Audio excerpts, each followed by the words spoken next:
자, 오늘 본문에는 요한복음 21장 1절로 14절인데요.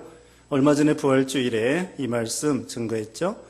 그래서 여기 이제 부활하신 예수님이 그 제자들에게 세 번째 나타나신 이야기입니다. 제자들에게만 나타난 것이 세 번째라고 여기 14절에 세 번째 나타났다. 네, 제자들에게 나타난 거 앞에서 두 번 나타났고요. 여기 이제 세 번째 제자들에게만 해당되는 거 세 번입니다. 여기 1절에 이 일들 후에 예수께서 디베랴 바다에서 다시 제자들에게 자신을 나타내셨다. 나타내신 일이 이와 같다 그랬습니다. 여기 디베랴는요, 이 갈릴리 호수예요. 바다라고도 하고 호수, 원래는 호수예요. 근데 유대인들은 이게 넓은 것을 바다라고 그래요. 그래서 성전 앞에 넓은 그 물두멍 같은 거 있어요. 그걸 바다라고 그래요. 그러니까 넓은 것은 바다라고 그렇게 말을 하는데, 우리는 일반적으로 바다 하면은 정말 저기 육지 붙어 있는 큰 넓은 바다를 바다라고 그러잖아요. 그래서 엄밀히 말하면은 이 갈릴리는 바다가 아니에요. 호수이지. 이렇게 육지에 둘러싸여 있는 호수인데, 유대인들은 넓은 것을 그냥 바다라 이렇게 칭할 때가 많아요. 그래서 우리가 이걸 이해를 해야 돼요. 디베랴 바다는 갈릴리 바다, 갈릴리 호수, 이것을 디베랴 바다라고도 하고 갈릴리 바다라고도 합니다. 이 갈릴리 호수에 이 주위에 여러 동네가 있어요. 그 중에 한 동네가 디베랴예요, 디베랴. 또 어떤 동네는 게네사렛, 그래서 게네사렛 호수라고 그러고. 내내 다 자기네 동네 이름을 붙여가지고 그 호수라고 그래요. 디베랴 사는 사람들은 디베랴 바다라고 그러고, 게네사렛 사는 사람들은 이 바다는 게네사렛 호수야. 그러면서 우기는 거예요. 백두산을 우리 한국 사람들은 백두산이라고 그러고 중국 사람들은 장백산이라고 그래요. 그렇게 다 자기네 이름으로. 근데 독도를 갖다가 우리는 독도라고 그러는데 일본 사람들은 다케시마라고 그래요. 일본 사람들이 그거 자기네 나라라고, 자기네 땅이라고 우기는데 참 이거 문제예요. 그래서 독도가 옳죠? 그래서 서로 자기네 땅을 갖다가 자기네 이름으로 붙이는 것처럼, 아무튼 디베랴 바다는 갈릴리 바다인데 예수님이 나타나셨어요. 2절에 시몬 베드로와 디두모라는 도마와 갈릴리 가나 사람 나다나엘과 세베대의 아들들과 예수님의 제자들 중 다른 두 사람이 함께 있었다. 네, 7명이, 예수님의 제자 7명이 그 디베랴 바다에서 물고기 잡으러 가야 되겠다. 그렇게 말한 거예요. 3절에 시몬 베드로가 그들에게 말하기를 나는 물고기 잡으러 가겠다 하니 그들이 그에게 말하기를 우리도 당신과 함께 가겠다 하고 그들이 나가서 배에 올랐으나 그들은 그날 밤에 아무것도 잡지 못하였다. 자, 여기서 있잖아요. 이 7 제자가 예수님이 부활했는데도 불구하고 예수님의 부활의 증인이 돼야 되는데 그 사명을 망각하고 그만 물고기 잡으러 가야 되겠다. 그 베드로가 또 주동이 되었어요. 베드로는 이 수제자고 나이도 제일 많고 우두머리 제자인데 이 베드로부터 벌써 믿음이 없어서 이제 예수님이 부활했는데 보긴 보았지만 우리가 할 일이 뭐냐? 그동안 3년 동안 따라다니면서 말씀 배우고 병도 예수님이 고쳐주시고 많은 역사가 있지만 우리가 이거 먹을 것도 없고 어떻게 해야 되나? 그럼 옛날에 했던 거 물고기 잡으러 가야 되겠구나. 그래야 먹고야 예수지 하고서는 물고기 잡으러 간 거예요. 이건 제자들이 밤새도록 잡아왔지만 물고기를 한 마리도 잡지 못했습니다. 이건 왜 실패했느냐? 불순종했기 때문에 실패해요. 지금 3년 전에 예수님이 제자들을 선택할 때에 나를 따라오너라 내가 너희를 사람 낚는 어부가 되게 하리라. 전도에서 사람을 건져내서 구원하는 이런 귀한 사명을 주셨는데 3년 동안 훈련시킨 게 뭐예요? 3년 동안 훈련시킨 것은 또 부활하신 예수님이 제자들에게 2번이나 나타나서 앞에 보면 도마에게 손 짜고 못 짜고 손에 못 자고 허리에 창 차고 다 만져봐라. 그리고 눈으로 보고 믿지 말고 이제는 보지 않고 믿는 자가 더 복되다. 그렇게까지 가르쳐 줬는데 사명이 뭐냐? 부활의 예수님을 증거해야 되고 사람 낚는 어부가 되어서 생명을 살리는 일을 해야 되는데 이거 먹을 거 없으니 어떡하나 하고서는 육신 중심으로 기울어진 거예요. 그런데 하나님께서 곡식을 밟아 떠는 소의 입에 망을 씌우지 않는다고 했습니다. 공중나는 새를 보라고 그랬고 하나님이 다 먹여주셔요. 제가 말씀했죠. 일용할 양식을 우리가 구하고 있습니다. 일용할 양식을 주시옵시고 주기도 해. 지난 수요 예배 시간에 말씀했는데요. 여러분 저기 어제 여러분이 오늘 빵 달라고 기도했어요? 쌀 달라고 밥 달라고 기도했어요? 안 했어요? 기도 안 했죠? 기도 안 했는데도 하나님께서 어련히 알으셔가지고 아침 점심에는 국수 근데 저녁에 집에 가서 또 밥 우리가 어제 기도도 안 했는데 하나님이 다 먹을 거 주시는 거예요. 그래서 일용할 양식은 첫 번째가 영의 양식을 구하는 거예요. 영의 양식은 구해야 돼. 근데 육신의 양식은 쌀 떨어졌을 때 구해요. 쌀 떨어졌을 때. 쌀 떨어지기 전에는 구할 필요 없어요. 하나님이 내일 먹을 거 다 준비해 놨어요. 하나님이 다 준비해 놨다고요. 그래서 여기 교역자도 곡식을 밟아 떠는 소의 입에 망을 씌우지 말라고 한 것처럼 공중나는 새를 보라고 한 것처럼 이스라엘 백성들이 광야 40년 하나님께서 하늘에서 만나를 내려가지고 먹여주신 것처럼 하나님이 먹여주실 걸 믿고 나가야 되겠는데 이 일곱 제자가 그만 참 사명을 망각하고 무엇을 먹을까 무엇을 입을까 먹을 거 염려하고 그래서 물고기 잡으러 가노라 이렇게 옛날 불순종 불신앙으로 돌아가고 마른 거예요. 이 제자의 사명이 얼마나 소중한데 3년 동안 훈련시켰을 때 3년 후에 제자들을 하나님이 써먹기 위한 거예요. 제자로 전도자로. 모세 봅시다. 모세가 애굽의 학문을 익히고 자기가 이스라엘을 구원하려다가 사람 죽이고 도망가서 미디안에서 40년 동안 수양하고 기도하고 회개하고 양치기하고 하나님께 기도하고 교통하고 그래서 80세가 되었어요. 80세가 되어서 하나님이 나타나셔가지고는 자, 내 애굽으로 가서 내 백성을 건져내라. 이게 모세가 처음에 안 간다는 거예요. 아니 하나님께서 모세를 세상 공부 40년, 신학 공부 광야에서 40년, 합해서 80년 훈련시켰는데 안 가겠다는 거예요. 아니 80년 훈련시켰는데 모세가 안 가면 어떻게 해요? 하나님도 참 난처하다고요.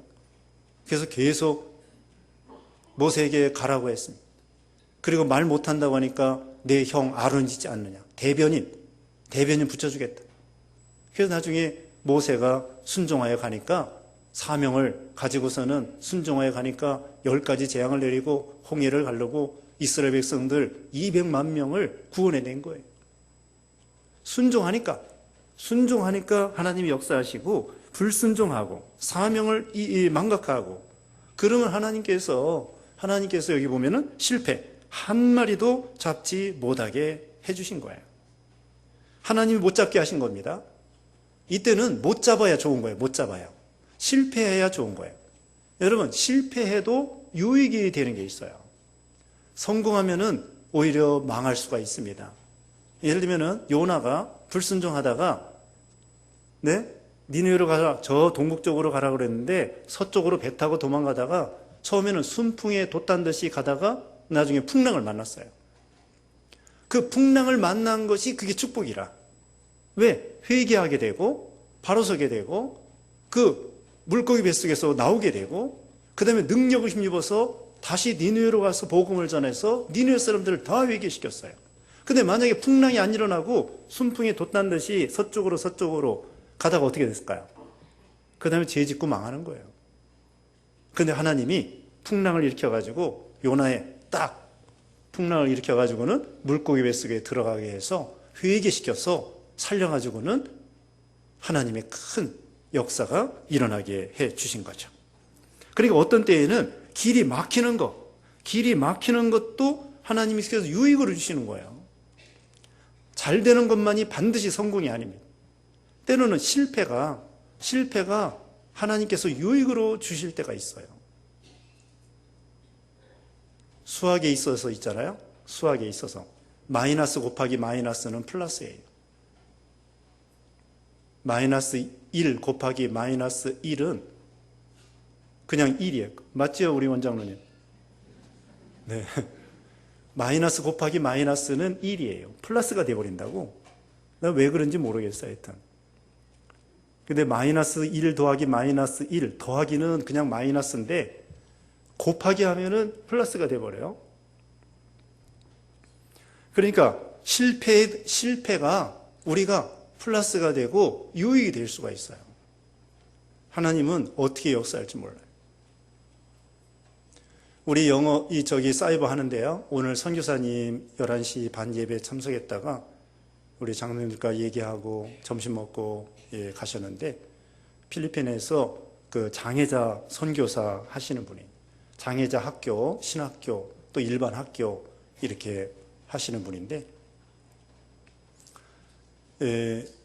그분이 이제 필리핀은 영어를 하기 때문에 영어 그 학교를 하는 거예요.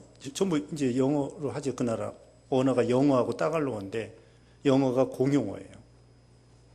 그래서 필리핀 사람들이 영어를 잘해. 그래서 우리 영어로 번역한 걸 가지고 가서 거기서 학교에서 이제 동영상을 틀어줍니다.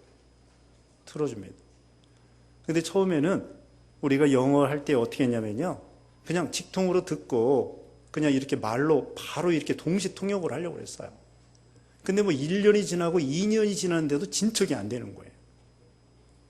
그래서 고민하다가 어떻게 했냐면은 여러분 아시는 것처럼 이 동영상 680개인데 그걸 한국어를 다 타이프해가지고 뽑는 거야. 그래서 2년 전부터 우리 교인들 중에 또 신학생 중에 이렇게 해가지고는 한국어를 그 동영상에 한국어 강의한 그거를 완전히 다 타이프해서 프린트를 뽑아요. 그 보통 어려운 게 아니에요. 680개 아직도 안 끝났어요. 이제 조금 남았다고. 그러니까 이건 완전 태산과 같은 거예요. 그걸 뽑아가지고는 뽑기도 어렵고 그걸 제가 일일이 다 교정을 봅니다. 테이프 하나에 2시간씩 걸려가지고 교정을 다 보고 그 다음에 그걸 영어 번역하는 사람한테 맡기고 번역을 해가지고는 음성으로 더빙을 해요. 근데 과거에는 번역이 아니라 그냥 음성으로만 하는 거예요.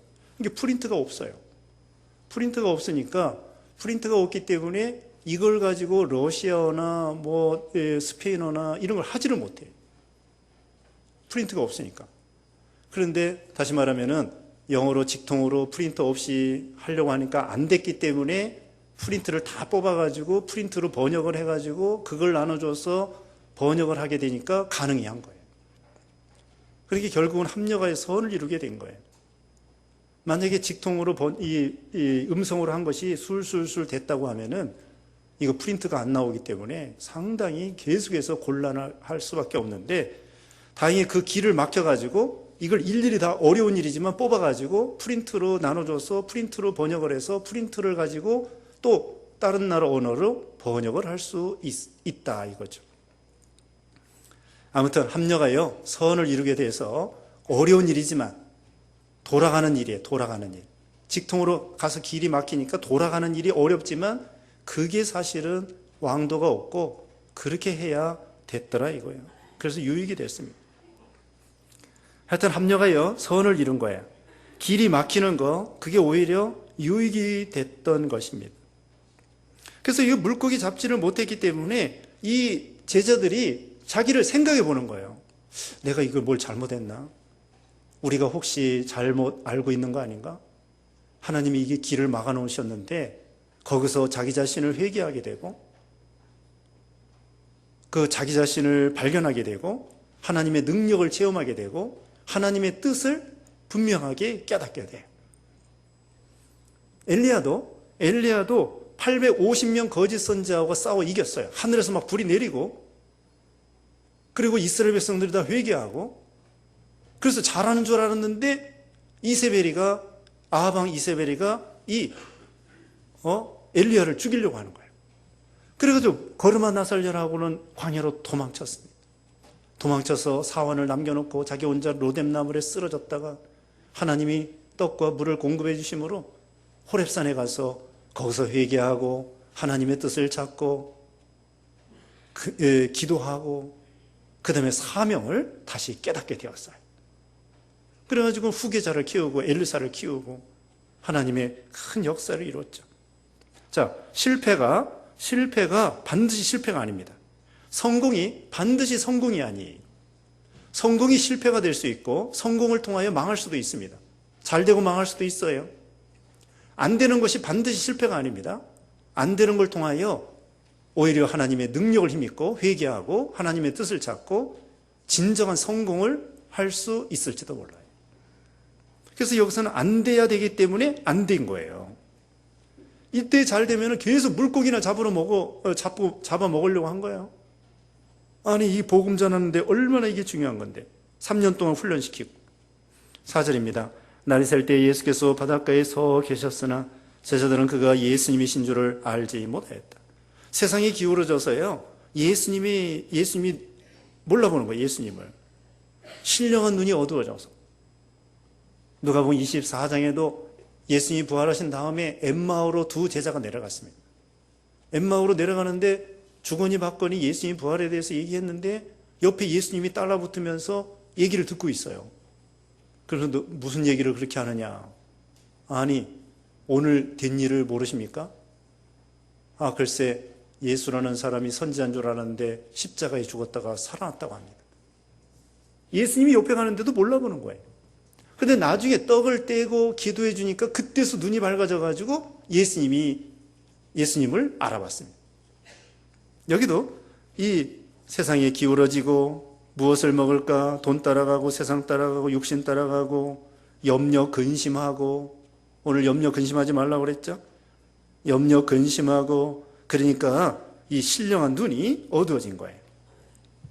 4절입니다. 날이 셀 때 예수께서 바닷가에 서 계셨으나 제자들은 그가 예수님이신 줄을 알지 못하였다. 5절에 그러자 예수께서 그들에게 말씀하시기를 얘들아 너에게 물고기가 하나도 없느냐 하시니 그들이 그분께 대답하였다. 예, 없습니다. 밤새도록 수고했지만 없습니다. 하나님이 물고기를 다 해치신 거예요. 못 잡도록. 하나님이 절대 주권을 가지고 나가시는 거죠. 6절입니다. 예수께서 그들에게 말씀하시기를 그물을 배 오른쪽에 던져라. 그러면 잡을 것이다 하심으로 그들이 던졌더니 물고기가 많아서 그물을 끌어올릴 수 없었다. 자, 그물을 배 오른쪽에 던지라는 거예요. 그래서 그 말씀을 순종하니까 고기를 많이 잡았습니다. 그런데 오른쪽 다 잡아본 거예요. 밤새도록 왼쪽, 오른쪽, 깊은데, 낮은데, 육지에 가까운데, 먼데 다 잡아봤지만 한 마리도 잡지 못. 그런데 예수님께서 배 오른쪽에 던져라 하니까 물고기가 끌어올릴 수 없을 정도로 많이 잡혔다. 예수님이 물고기를 몰아다 주신 거예요. 예수님이 물고기를 몰아다 주신 것입니다. 처음에 누가복음 5장에 보면은 처음에 예수님이 제자들을 선택할 때에도 그때는 깊은 데로 가서 그물을 내려라 그랬어요. 깊은 데. 그래서 그때 베드로가 그랬죠. 밤새도록 밤이 맞도록 수고하여 얻은 것이 없지만은 말씀에 의지하여 그물을 내리겠습니다. 말씀에 의지하여 그물을 내리니까 물고기를 많이 잡게 되었어요. 여기도 지금 물고기를 어떻게 할 때 많이 잡았어요? 순종할 때. 순종할 때에 배 오른쪽에 던져라. 불순종할 때에는 한 마리도 잡지 못하고 순종할 때에 물고기를 하나님이 몰아다 주시는 거예요. 그러므로 성공의 비결은요, 성공의 비결은 순종이 있는 거예요. 순종. 하나님은 순종을 기뻐하셔요. 순종이 제사보다 낫다고 그랬습니다. 네. 아무리 하나님께 소 잡아 제사 지내고 양 잡아 제사 지내고 그래도 순종하지 않으면 하나님이 기뻐하지 않으셔요. 순종이 제사보다 낫다. 하나님은 제사를 원치 아니하고 긍휼을 원한다고 했습니다. 긍휼 없는 제사 하나님이 원치 않는다는 거예요. 하나님 물론 제사 받으셔요. 그러나 믿음이 없고 순종이 없고 긍휼이 없으면 하나님은 받지 않는 거예요. 하나님이 뭐 물고기 잡수시겠어요? 하나님이 무슨 뭐 소 잡수시겠어요? 하나님 소 잡수시는 거 아니에요. 하나님은 영이신데 이스라엘 백성들이 소 잡아 제사 지내고 양 잡아 제사 지내는 거, 그거 오실 그리스도를 믿는 믿음으로 하나님 앞에 드리는 거예요. 우리도 하나님 앞에 연보하면 하나님이 뭐 잡수시는 거 아니에요. 하나님은 영이십니다. 그 믿음을 보시는 거예요. 우리가 하나님 앞에 물질을 드릴 때 하나님께서 그 믿음을 보시고 흠양해 주시고 칭찬해 주시는 거예요. 여기도 순종할 때에 하나님이 역사해 주셨습니다. 물고기를 다 주장하시는 거예요. 하나님은 참새도 주장하시고 우리 머리카락도 주장하시고 해와 달도 주장하시고, 여호수아 시대에 기브온 전쟁에서 태양아 머무러라, 달아 머무러라,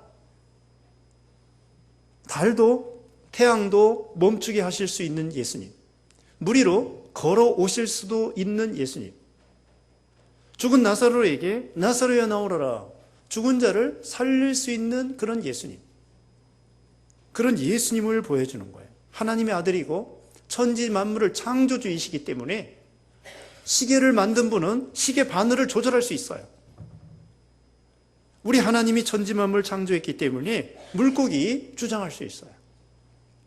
순종하는 자에게 하나님이 몰아다 주셔요. 교인도 하나님이 몰아다 주셔야 돼요. 우리 주일학교 학생들도 하나님이 몰아다 주셔야 돼요. 그렇기 때문에 우리가 기도해야 돼요. 염려한다고 되는 거 아니에요. 별 수단과 방법을 써도 소용없어요. 우리가 아이들에게 뭐 여러 가지 해주긴 해줘야 돼. 과자도 사주고, 또 체육대회도 해주고, 성경 물론 가르치고, 성경 첫째로 가르치고, 피자도 사주고 하긴 하지만 정말 중요한 건 하나님이 해주셔야 돼요. 기도해야 되고, 말씀 가르쳐야 되고, 하나님이 해주셔야 될 줄 믿고, 하나님 앞에 충성하고, 교사들이 먼저 기도하고, 먼저 예배 참석하고, 먼저 하나님께 가까이 하고, 그러면 하나님이 학생들을 몰아다 주는 거예요. 하나님이 그 마음을 감도시켜야 돼요. 회사를 경영할 때에도 마찬가지입니다. 회사를 경영할 때에도 그 손님들을, 고객들을 몰아다 주셔야 돼요. 몰아다 주세요. 음식점도 보면은요, 어떤 음식점은 바글바글한데 어떤 음식점은 팔이 날리고 있어요. 또 어떤 음식은 바로 앞에서는 잘 됐는데 그 다음 주인이 바뀐 다음에 또 안 되는 거예요. 음식점도 하나님이 고객을 몰아다 주셔야 되고, 사업을 할 때에도 거래처 사람들 만나게 해 주셔야 되고, 그러므로 우리는 기도해야 돼요. 근데 또 사업을 할 때는요, 기도만 해서는 안 되고, 기도하면서 먼저 그의 나라와 그의 의를 구하면서 노력하고 연구해야 돼요. 어떻게 하면 고객들을 위해서 그냥 돈이나 이문이나 많이 남겨야 되겠다, 그런 정신으로 하면 안 되고, 이문은 적당히 남기고 그 다음에는 고객들을 어떻게 위해줘야 되겠다, 좀 더 친절하게 연구하고 좀 더 고객들이 찾아올 수 있도록 분위기를 조성하고 친절하게 베풀고 뭔가 연구를 해야 돼요. 연구. 이 시대의 흐름을 좀 생각해보고, 이 시대 사람들이 뭘 원하는가, 그 취향이 무엇인가, 그러면서 노력을 하고 연구하고 부지런하고, 첫째로는 기도하고, 그러면 하나님이 역사해 주시는 것입니다. 자, 순종해서 이와 같이 순종해서 하나님께서 역사해 주셔서 물고기를 몰아다 주셨다. 7절입니다. 그러자 예수께서 사랑하시는 그 제자가 베드로에게 말하기를 주님이시다 하니, 시몬 베드로는 벗고 있다가 주님이시라는 말을 듣고 겉옷을 들은 후에 바다에 뛰어들었다. 여기 사도 요한이 알아봤어요. 예수님의 음성을 알아보고 또 물고기를 많이 잡은 거 보니까 분명히 주님이시구나. 베드로가 겉옷을 벗고 있다가 겉옷을 들은 후에 바다로 뛰어내렸습니다. 너무나 반가워가지고. 8절에 그러나 다른 제자들은 육지에서 약 200규빗 정도 떨어져 멀지 않은 곳에 있었으므로 작은 배를 타고 물고기가 든 그물을 끌고 왔다. 200규빗은요 90m 정도 돼요. 그러니까 이게 바다가 경사가 완만했던 것 같아요. 그래서 거기서 200규빗 90m 정도 떨어진 곳에 배가 있었는데 그걸 가지고 이제 작은 배를 타고 고기를 가지고 왔습니다. 9절에 그들이 육지에 올라와 보니 숯불이 피워져 있었고 그 위에 생선과 빵이 놓여 있었다. 예수님이 먹을 거 다 준비해 놓으셨어요. 밤새도록 춥고 배고프고 또 마음도 허전하고 물고기를 못 잡았기 때문에 마음도 허전해요. 배고파도 이 물고기를 많이 잡았으면 마음이 흐뭇하고 참 재미가 있을 텐데 배고프지요, 춥지요, 그 다음에는 마음까지 허전하지요, 물고기는 못 잡았지요. 그러니까 예수님께서 생선과 빵을 숯불에 올려놓고 준비해 놓으셨어요. 이건 예수님께서 우리에게 먹을 거 입을 거 책임져 주신다는 거예요. 부모가 자녀에게 먹을 거 입을 거 책임져 주는 것처럼 하나님께서 우리에게 또 하나님이 일하는 사람에게 먹을 거 입을 거 책임져 주신다는 뜻입니다. 그 다음에 10절에 예수께서 그들에게 말씀하시기를 너희가 지금 잡은 생선을 좀 가져오너라 하셨다. 지금 잡은 생선 가져오라고 말했어요. 11절에 시몬 베드로가 올라가서 그물을 육지로 끌어올리니 그 안에 그 물고기가 153마리나 들어있었다. 물고기가 그렇게 많았으나 그물이 찢어지지 않았다. 그 물고기를 큰 물고기가 153마리. 그러니까 여기서 큰 물고기라고 하니까 작은 물고기까지 합하면 더 많았을 것 같아요. 그러니까 큰 물고기만 해도 153마리. 근데 이것이 무슨 큰 의미가 있는 건 아니에요. 153마리. 합하면 몇이에요? 여기 153. 모나미 볼펜 153 9 9수. 무슨 의미가 있는 게 아니에요. 그냥 어떻게 세보니까 153마리지 여기 모나미 볼펜도 이게 믿는 사람인지 모르겠어요. 153. 그래서 숫자가 중요한 건 아니고 그만큼 큰 고기가 잡혔는데도 실패할 수밖에 없을 정도로 그물이 찢어질 정도로 큰 물고기, 많은 물고기였지만 하나님이 도와주심으로 실패하지 않았다. 그 뜻이에요. 인간의 생각 같아서는 그렇게 큰 물고기를 어떻게 잡을 수 있을까? 실패할 수밖에 없었을 텐데 하나님이 글쎄 도와주시어서 실패하지 아니하고 성공할 수 있었다. 그것을 보여주는 것입니다. 12절에 예수께서 그들에게 말씀하시기를 와서 아침을 먹으라 하시니 제자들 중 아무도 그분께 당신은 누구십니까? 라고 묻는 자가 없었으니 이는 제자들이 주님이신 줄 알았기 때문이다. 아무도 당신 누구십니까? 딱 보면 알아요. 예수님의 모습, 부활하신 모습 알 수 있고 그 다음에는 음성을 들어서 알 수 있고 앞에서도 막달라 마리아에게 마리아야 하니까 그 마리아가 평소에 듣던 음성이에요. 그래서 라브니, 랍비님, 선생님 하고 불렀다고요. 그러니까 우리가 나중에 부활한 다음에요. 저는 그것을 좀 생각해 봤는데 우리가 이 가지고 있는 몸 음성까지도 지금 음성하고 비슷한가 봐요. 예수님이 부활하신 음성이 평소에 듣던 음성이에요.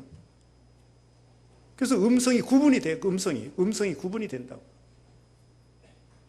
또 예수님의 창자국 못자국이 영원토록 그냥 창자국 못자국이 다 보여요. 영원토록. 그게 흠이 아니야. 영광의 면류관이에요. 영광의 면류관. 그러니까 우리가 주를 위해서 고난받은 거 있죠? 그런 흔적은 남겨놓을 것 같아.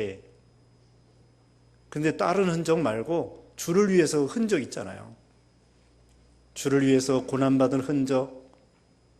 어떤 사람은 어렸을 때 교회 간다고 글쎄 아버지가 잿더리를 던졌어요.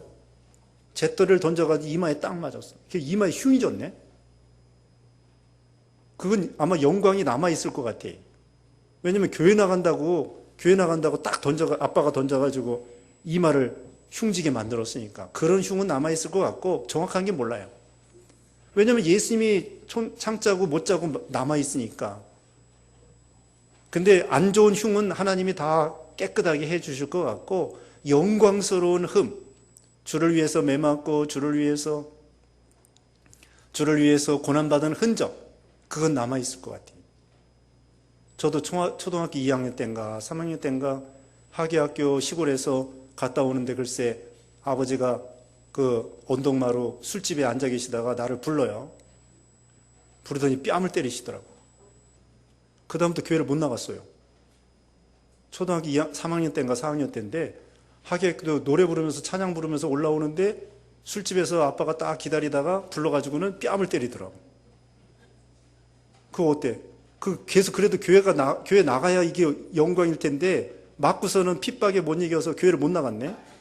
그 상급이 될까요? 안 될까요? 그 이제 가봐야 알겠어요.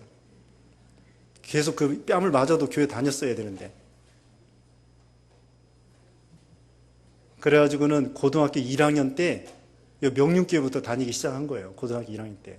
그동안 내내 쉬다가 뺨 맞고서 쉬다가 계속 다녔어야 되는데 핍박을 이기고 그 어린 나이에 핍박을 못 이기고서는 하여튼 뺨 맞고 교회를 못 다녔어요. 그때는 하계학교 때 성탄절 때 열심히 다녔는데 시골에서. 아무튼 예수님의 창자고 못자고 그게 계속 남아있다고요. 그게 영광의 자국이에요. 영광이. 베드로가 나중에 거꾸로 십자가에 못 박혔다고 그러는데 그게 영광의 자국이에요. 영광이. 저 지방에 어떤 그 장로님이 계셨는데 6.25 때 글쎄요. 교인들 교인들 공산당이 와가지고 다 죽이고 그러는데 이 검으로 이 칼로 맞았대요. 칼을 맞았는데 이게 정말 1cm 푹 파인 거야. 그래 피가 철철 나는데 다 죽은 줄 알고 인민군이 그냥 가버린 거예요. 피가 철철 나가지고 다 실신해 있으니까. 근데 어떻게 살아남은 거야. 살아남았는데 지금은 돌아가셨는지 모르겠는데 어떤 목사님이 간증하는데 이 뒤에 만져보니까 1cm 푹 파여가지고 칼자국이 있는 거예요. 근데 살았어요.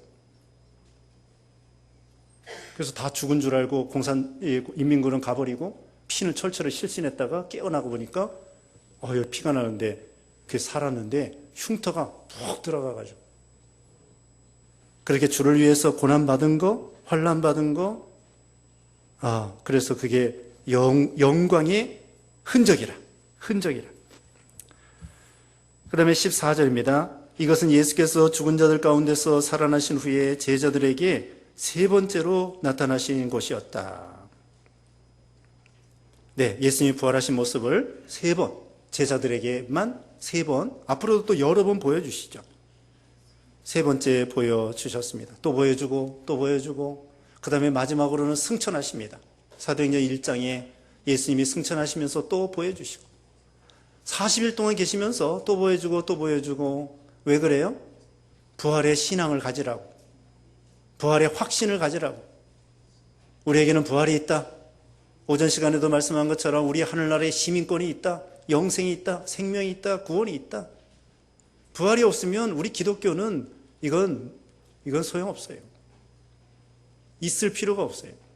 그러나 우리에게는 부활이 있기 때문에 기독교가 있어야 되는 거고 복음을 전해야 되는 거고 우리는 죽어도 살아난다는 거고 영생이 있다는 거고 생명이 있다는 거고 예수님은 여기 11장 25절을 그랬죠. 나사로 살릴 때 나는 부활이요 생명이니 나를 믿는 자는 죽어도 살겠고 살아서 믿는 자는 영원히 죽지 아니하리라. 우리는 이 부활의 신앙 확신하고 나가는 우리가 되어야 되겠습니다. 잠시 기도하겠습니다. 같이 기도하겠습니다. 거룩하신 하나님 감사합니다. 천지 만물 창조하시고 우리 예수님 물고기까지도 다 주장하시고 인생의 생사법을 주관하신 하나님, 제자들이 3년 동안 훈련받았고 예수님을 또 2번 이상 이렇게 보았음에도 불구하고 무엇을 먹을까 하고 세상으로 육신 중심으로 기울어져서 물고기 잡으러 가노라. 물고기 잡으러 불순종해서 갔을 때에 밤새도록 수고했지만 헛수고요 실패할 수밖에 없었지만 우리 예수님의 말씀에 순종하여 그물을 내려서 오른쪽에 던졌을 때에 많은 고기를 잡아서 성공한 것처럼 우리도 인생길 걸어갈 때에 불순종하는 자가 아니라 주님의 말씀을 믿고 순종하여 하나님 앞에 성공하고 인생에 있어서 성공하고 또 우리 부활하신 예수님을 확신하고 우리에게도 부활의 소망으로 승리의 삶이 다 되게 하시고 한 주간 동안에도 먹든지 마시든지 무엇을 하든지 하나님의 영광을 위해서 하는 우리가 모두가 되게 하시고 우리가 행하는 일마다 하나님께서 복 주시고 지켜주시고 은혜 주시옵기를 원하옵고 예수님의 이름으로 기도드리옵나이다. 아멘.